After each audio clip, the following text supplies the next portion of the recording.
After the fall of the Qing dynasty in 1911, many warlords and forces emerged, including Zhang Zulin being the leader of the Fengtian clique in the northeast China, Wu Peifu controlling the central China, and the nationalism in the south.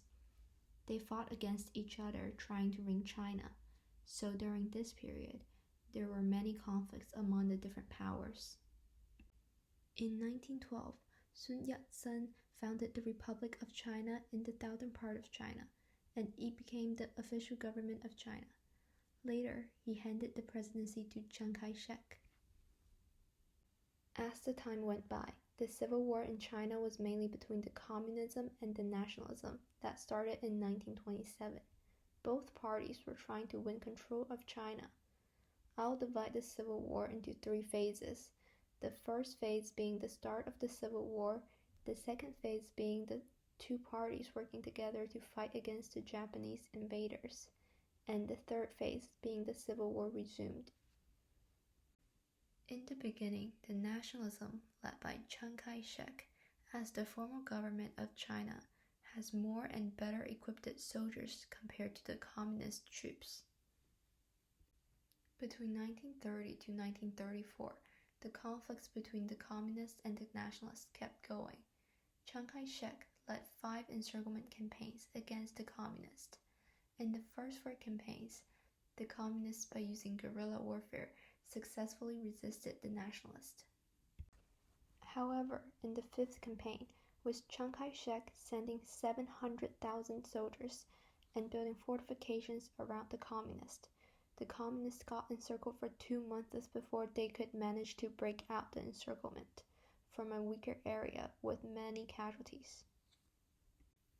On October 16, 1934, the communists were forced to leave Jiangxi where their original base was. Mao Zedong led the Long March to evade the nationalists from Jiangxi, a province in the southeastern part of China, to Yan'an, the northwestern part of China, to restore their power. At the beginning of the Long March, there were about 86,000 soldiers, 15,000 personnel, and 30 women. On their way, there were also many battles with the nationalists. Many soldiers were killed. For example, in the Battle of the Xiang River, the communists lost about 50,000 men. Many were also dead because of the starvation. By the time they arrived the northwestern area to settle down, there were only about 4,000 soldiers left. On the way of the Long March, in Zunyi, the Communist Party, due to the losses, appointed Mao Zedong to be the new commander. After Zunyi Conference, Mao became the most powerful person in the Communist Party. Now we move on to the second phase of the Civil War, working together. Less than 2 years after the Long March, in 1937, the Second Sino-Japanese War broke out. The 2 parties went together to fight against the Japanese. However, Chiang Kai-shek was still the actual leader who represented China at that time. He and the nationalists were the group who mainly fought in the Sino-Japanese War. While Chiang Kai-shek and his group fought in the front line, Mao was only involved in a few guerrilla wars. Even though the communists and the nationalists worked together to fight against the Japanese, they still sometimes had some regional conflicts at the same time, such as the Battle of Huangqiao and the new Fourth Army incident. The third phase of the Civil War. In 1945, right after the Sino-Japanese War ended, the Civil War resumed. After the siege of Changchun, one of the largest cities in the northeast China, Liaoshen Campaign, Huaihai Campaign in Shandong, Pingjing Campaign in Hebei, and Yangtze River Crossing Campaign, Chiang Kai-shek was losing more and more control and soldiers. On the other hand, the Communist Party, led by Mao Zedong, gained more and more lands. Finally, in 1949, the Civil War ended, with Chiang Kai-shek and the nationalism losing the war and fleeing to Taiwan. On October 1st, 1949, the People's Republic of China is founded. The first chairman is Mao Zedong, and Beijing is the capital of the People's Republic of China. After Chiang Kai-shek lost the Civil War did not come to an end. In 1949, he and his followers, along with 1.2 million people, went to Taiwan and formed a democratic government called the Republic of China, or ROC, in Taiwan. Taiwan used to belong to the Qing dynasty, but after the First Sino-Japanese War from 1849 to 1895, Taiwan was ceded to the Japanese. The Japanese had ruled Taiwan till 1945, when the nationalist Chinese took back the control. In 1949, it became the last territory of the ROC. Mainland China has never stopped at wanting to reunify Taiwan, which makes the relationship very tense between the government of PRC and ROC. Despite the adversarial relationship, the types of the two governments are different. One is communism and the other one is democracy. Thus, the conflict has always existed due to the difference in ideology. Also, in terms of the national identity, more and more people in Taiwan consider themselves as Taiwanese compared to 30 years ago. Take language, the cornerstone of a national identity, for example. Now people in the mainland and Taiwan started to write differently. So the longer the two places are separated, the more different that we will become. However, people in the mainland China and Taiwan are still from the same ethnic group and sharing the same culture and history. After the Civil War, Chiang Kai-shek and his followers were not able to go back to the mainland China, where their homeland were, and they missed their homeland, so they named many roads in Taiwan after cities or province in the mainland China. There is a strong connection between the Chinese mainland and Taiwan, although many families were separated for various reasons. For example, because the father needed to hurry to follow Chiang Kai-shek to Taiwan, so he cannot bring his wife or children with him to Taiwan. Now, they tend to bring families back together, and there are organizations across the Taiwan Strait to help them do so. We can see the complexity of the connections between mainland China and Taiwan. To sum up the cause of the complexity, there are three main reasons. First, people in China and Taiwan are the same ethnic group. Second, hatred generated because of the Civil War. Third, due to the globalization of the world, it is hard to avoid trading or interacting with each other. As a result, we can see the different opinions of Taiwanese on whether they want to be part of China or build their own country, or simply keep the subtle relationship as it is. From 1990 to the present, the two sides has maintained the complex relationship majorly in a peaceful way, with cooperation and conflict subtly coexist. In 2015, People's Republic of China's chairman met with Ma Ying-jeou, the president of Taiwan at that time, in Singapore. And it was the first time after Mao Zedong and Chiang Kai-shek met in Chongqing in 1945 that the leaders from the two groups met. Chairman Xi Jinping is pushing for the reunification of China to appeal for the ethnic solidarity and national unity.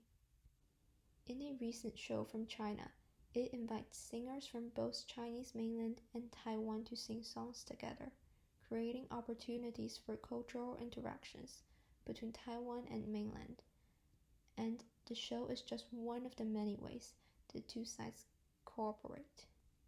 Also, in the recent years, with Taiwan buying more arms from the United States, China also decides to respond by banning imports of pineapples from Taiwan. There are also many other conflicts that are escalating but still under control. What is worth saying is that the complex relationship between Taiwan and China is not the only one existing in this world, with some still maintaining the relationship, but others having fallen into violent solutions. By studying these cases, for example, the relationship between Ukraine and Russia and the ongoing war between them, both the PRC and ROC can predict the outcome of themselves, and that is why the two sides are keeping close eyes on the development of the war. Ukraine and Russia were both part of the Soviet Union before 1991 when the Soviet Union collapsed, and they're both the East slaves. Ukraine as the second most populous and powerful Soviet country, it was the home to much of the Union's agricultural production, defense industries, and military. After it became its own nation, Ukraine wants to be closer to the Western nations, with some people nevertheless wanting to have more connections with Russia, because both of them are Russian-speaking nations. However, the balance that had been maintained since 1991 was broken out. The war between Russia and Ukraine is caused by Putin wanting to reunify Russia and Ukraine because they're both from the same ethnic group. So the governments of PRC and ROC should learn from this war, trying to avoid falling into war by carefully maintaining the balance between Taiwan and the mainland China. There were both conflicts and cooperation between the two parties in the past, and it is the same today. The relationship between the mainland China and Taiwan may fall into a war or cooperation as it did in the past. It is like a dormant volcano that has not erupted yet, but it might erupt one day, depending on how much energy is being accumulated and released.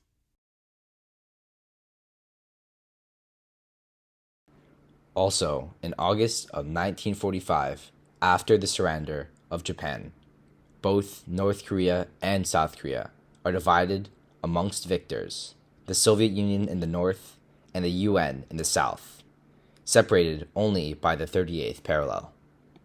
The UN needed a provisional leader for South Korea in order for independence to eventually be restored, and Syngman Rhee, a prominent ultra-nationalist leader for Korea for the last 40 years, often seen in the United States, was chosen.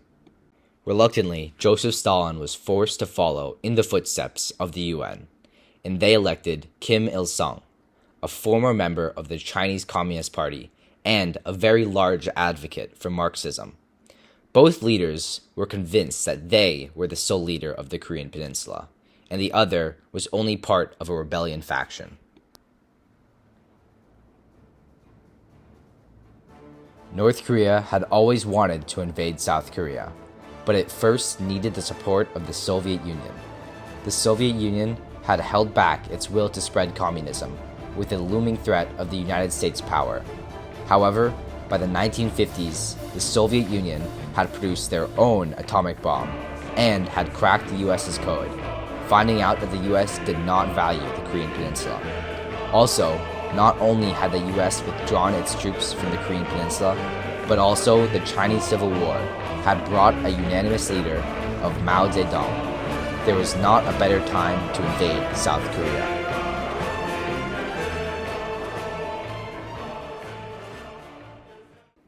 While the US did not value the land in the Korean Peninsula, it did value and heavily resent the spread of communism in the world. And this alone was enough reason for the US to join in the event of a Korean invasion. After years of small skirmishes along the 38th parallel, on June 25th of 1950, North Korea's KPA, or Korean People's Army, struck the 38th parallel with a thunderous barrage and 100,000 men. The South Koreans' ROKA forces, or Republic of Korea's Army's forces, were ill-prepared and ill-trained, often running from the sound of gunfire. When an emergency division was sent from US's Japan Regiment, there was an uncharacteristically hot Korean summer, and the US soldiers developed dysentery from drinking the water from the rice paddies. The US and ROKA forces were pushed all the way to the Pusan perimeter, and the war looked like it was going to be a quick North Korean victory. The US even suppressed the coverage of the Korean War for this reason. While the US was the primary aid for South Korea, other nations in the UN, such as Turkey, fought alongside the US also.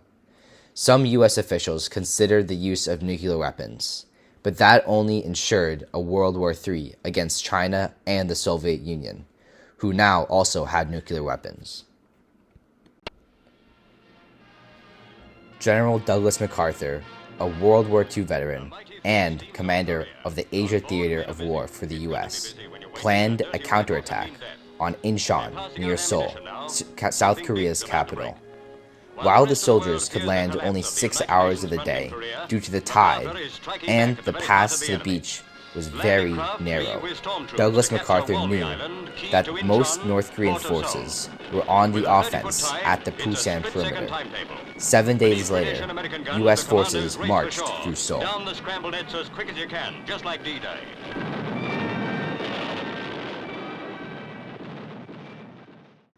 The U.S. advance through North Korea was swift, but U.S. intelligence found that 250,000 Chinese soldiers were gathered in Manchuria, ready to enter North Korea.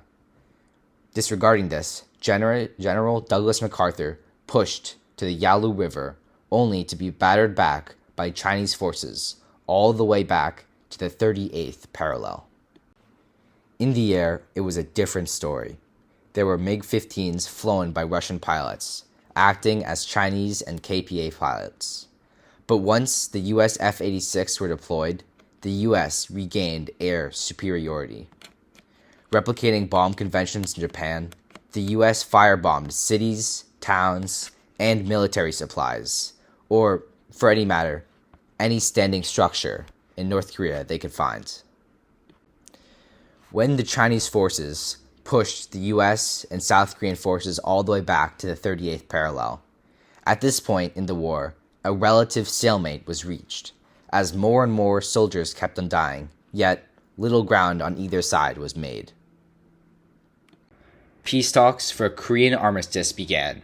However, Mao Zedong found this fact a reason to fight harder in the war, and the Chinese launched 7 invasions in Korea, all ending in mounting casualties on both sides and no significant land won. Both sides wanted a reason to end the war, but there was a division of interest. This division fell upon the policies of repatriation, or the sending back of prisoners of wars to the country they fought for. South Korea wanted non-mandatory repatriation, as many South Koreans were kidnapped and forced to fight alongside the North Koreans. Not wanting these allegations to come to light, North Korea and China wanted mandatory repatriation, as many of their soldiers would be impressed with capitalism and choose to stay in South Korea. In total, roughly 2.5 million soldiers and civilians lost their lives to a war that was, quote-unquote, forgotten. On March 5th, 1953, in a stroke of luck for the US and South Korea, Stalin died, and the Politburo, or the Policy-Making Committee for the Soviet Union, voted to end the Korean War. This meant North Korea and China, which were heavily reliant on the Soviet Union for aid, also needed to exit the war. In July 27th of 1953, North Korea and China accepted the proposal for the non-mandatory repatriation of prisoners of war, and neutral countries such as India administered the transfer of the prisoners of war. In all, South Korea gained a small portion of land, but lost more than 1 million citizens. Also, a 2.5-mile-thick DMZ, or demilitarized zone, was created between North and South Korea after the war, so that skirmishes that took the lives of 10,000 Koreans before the war even began would not be able to take place. Also, the DMZ served as a place where South and North Korea could peacefully negotiate. North Korea was still heavily reliant on China and the Soviet Union after the Korean War. And after the fall of the Soviet Union and the failure to industrialize its own economy, North Korea fell into a famine in the 1990s, famous for its meal-skipping plans. Surprisingly, the government was so centralized and the press was so censored, nobody outside of North Korea knew a famine was forming until its very peak of destruction. Because of this centralized government, North Korea also has created their own concentration camps for intolerant views, with brutal and inhumane twists, such as the possibility of sending up to 3 generations of children to labor camps for something only the first did. Also, North Korea often coins its self-reliance, most likely caused by the sanctions placed on communist nations during and after the Cold War. But this lack of foreign investment has made North Korea, by a large part, an agrarian state, with a GDP per capita regarding the purchasing power parity exchange rate of $1,800, which ranks only 113th in the world. Alongside its economic and industry troubles, North Korea has continued to pester its neighbor South Korea.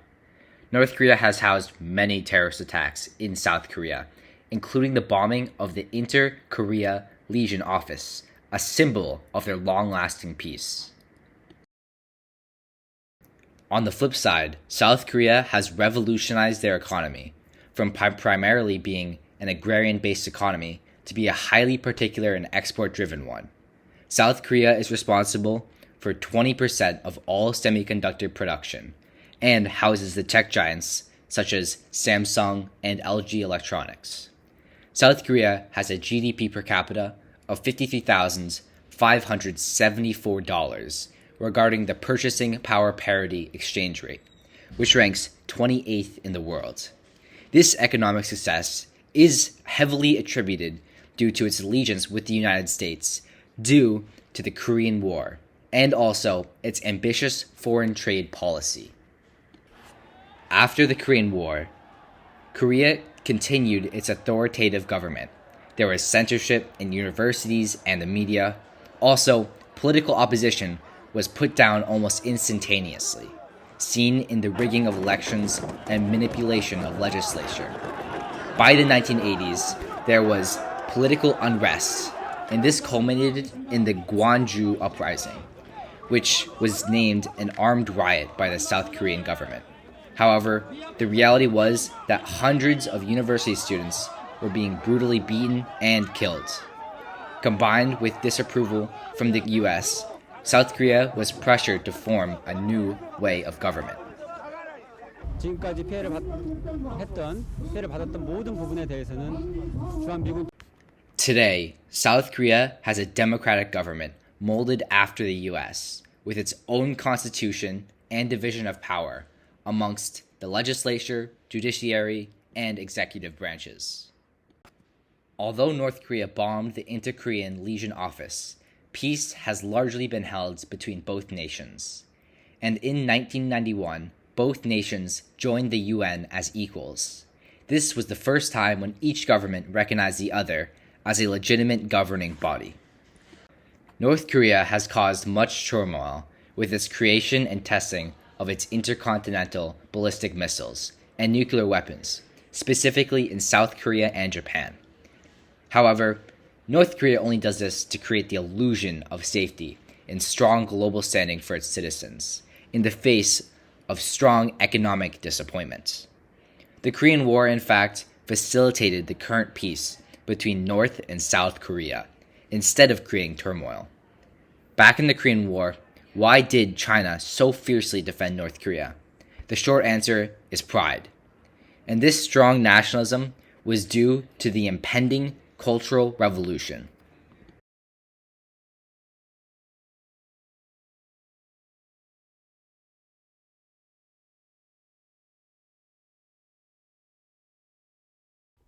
The Cultural Revolution was really a point in time that shaped so much of our world today, and in a way birthed a new attitude towards China as other countries looked in on the dramatic changes in the dystopian reality that was the Cultural Revolution. The Cultural Revolution could not have been possible without this man here. His name is Mao Zedong, and he is known to be the founding father of modern China.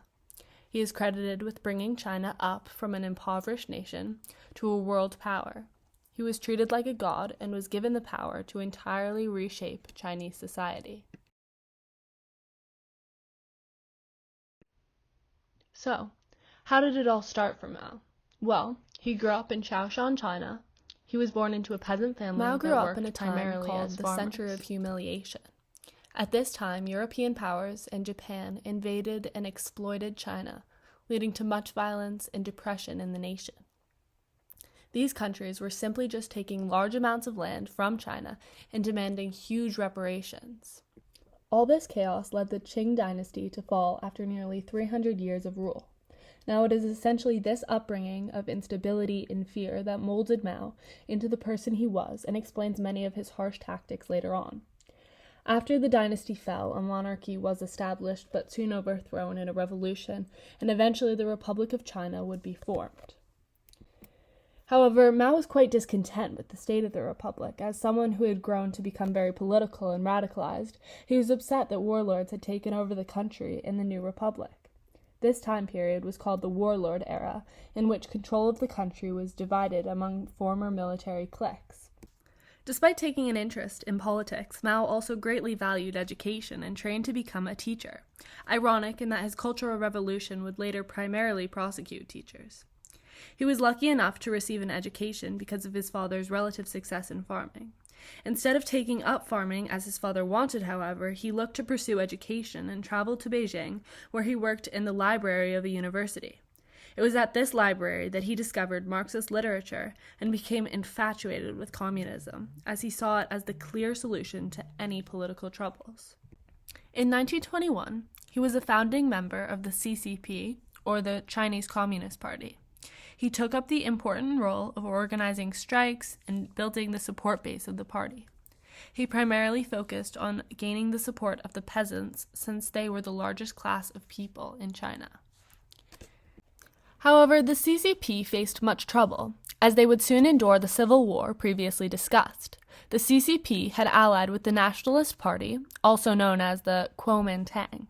The two parties worked to defeat the warlords occupying China, but soon the Kuomintang leader, this man right here, named Chiang Kai-shek, would turn against the CCP and begin to persecute communists around China. This forced many CCP members, including Mao, to go into hiding in the southeast, and for the next 20 years, much fighting occurred between the two parties as the CCP attempted to regain control. This fighting also changed Mao's perspective, as he originally opposed the use of violence, but after seeing the brutal attacks by the Kuomintang, he grew more ruthless and began to partake in his own acts of violence. After fighting with the Japanese, Kuomintang troops were exhausted, which made it very easy for the CCP to win the civil war and take full control of the country. The Kuomintang retreated to Taiwan, and actually they are still a prominent political party today. In 1949, Mao created the People's Republic of China, or the PRC, and announced it to the nation. The U.S. interestingly refused to recognize the new communist regime and continued to fund the Nationalist Party on the island of Taiwan. Mao, now the undisputed ruler of around 500 million people, sought to modernize China and eliminate the old-fashioned way of life. Mao greatly improved many lives, as literacy rates jumped from 20% of the population to an impressive 70%. He improved healthcare, life expectancy was raised, and infancy death became far less common. Women gained many rights, and employment opportunities became more common, in which women were given equal pay to men. However, it is important to understand the negatives of Mao's reign. He established what is called a personality cult. Under his rule, there were large amounts of censorship, and the thoughts of his people were essentially molded for them. He used propaganda heavily, and therefore he was idolized by his people as this godlike figure that could basically do no wrong. He established much of China's power in the Korean War when he sent troops to back the communist North Korea. Chinese troops held back the military might of America, which really proved that China should be taken seriously as a world power, especially as they looked to form an alliance with the world's leading communist power, the Soviet Union. In 1958, Mao launched the Great Leap Forward, which lasted about 4 years. This campaign looked to solve China's industrial and agricultural problems. However, Mao had a poor grasp on economics and agriculture, but because of his intimidating rule and tyrannical ways, none of his peers dared to challenge his judgment. People were placed in communes where they would eat and sleep with thousands of others in an effort to increase productivity. Local communist officials, scared of not meeting Mao's goals, forced the peasants to work long hours in harsh conditions. At this point, production numbers were being faked as the population failed to keep up with Mao's ever-increasing standards. The Four Pests campaign, a campaign that worked to kill sparrows, allowed for lotus populations to thrive, and therefore many crops were eaten up as a result. All this, combined with drought and flooding, led to the greatest famine in recorded history, known as the Great Chinese Famine. Deaths are estimated to be around 30 to 50 million people.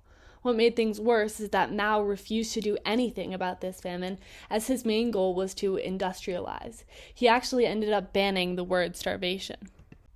After eventually having to reverse many of his policies to recover from the drawbacks faced, Mao launched his Cultural Revolution, in which he mobilized the youth of China to eliminate the four olds of society. The four olds were old things, old ideas, old customs, and old habits. The youth that enforced the elimination of the four olds were called the Red Guards. Everyone was required to carry and memorize the writings of Mao, which could all be found in a little red book that you can see the people of this photo reading. However, enforcing Mao's policies led to great violence across the country. Many were tortured or beaten to death for promoting four olds. In some instances, revolutionaries resorted to ritualistic cannibalism in order to enforce Mao's message. Teachers were especially targeted, and there were many instances where students would make accusations against their teachers.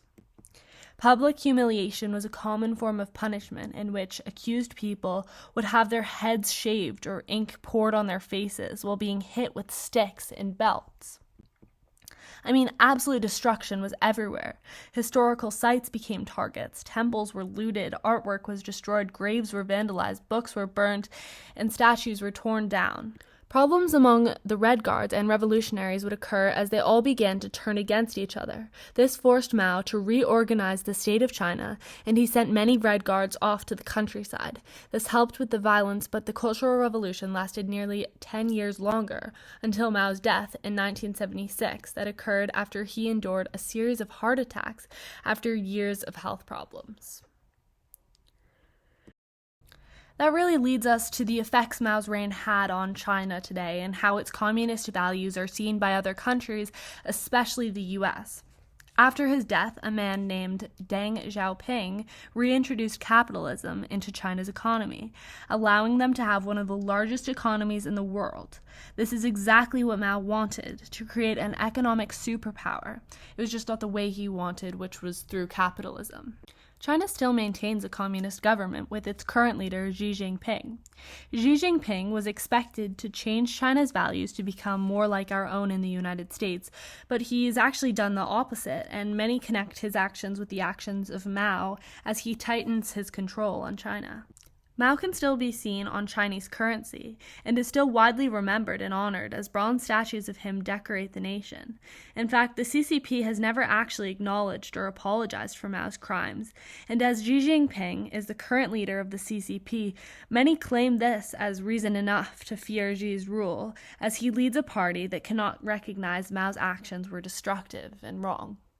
The US currently struggles to accept the communism that has been built into China's government. However, China is the top country the U.S. trades with, having 16.9% of their imports coming from China. This puts the U.S. in a tricky situation as they fear what China might do if they take action against its communism or its numerous human rights violations. A very sticky topic associated with the U.S. and China's relations is Taiwan. As spoken about in China's civil war, the defeated nationalists fled to Taiwan. Mao actually planned to invade Taiwan, but his attention was needed in the matter of the Korean War. In hopes of stopping the spread of communism at this time, the U.S. guarded Taiwan during the Korean War, and 4 years later, when Chinese forces attacked some of Taiwan's outlying islands, American officials threatened nuclear strikes on China, forcing Mao to back down again. This created a strong relationship between Taiwan and the U.S. that still troubles China today. Questions of what the U.S. will do if China does invade Taiwan are often discussed. Many think World War will break out and utter destruction should be expected, but others think that the U.S. will mind its own business and maintain peace while quietly funding Taiwan, similar to what they've done with Ukraine and Russia. Because China does refuse to recognize Taiwan as its own country, tensions continue to rise as people fear China's next steps and how its future decisions will impact the world's economy, since, thanks to Mao, China is one of the most influential world superpowers that many countries fear remotely upsetting.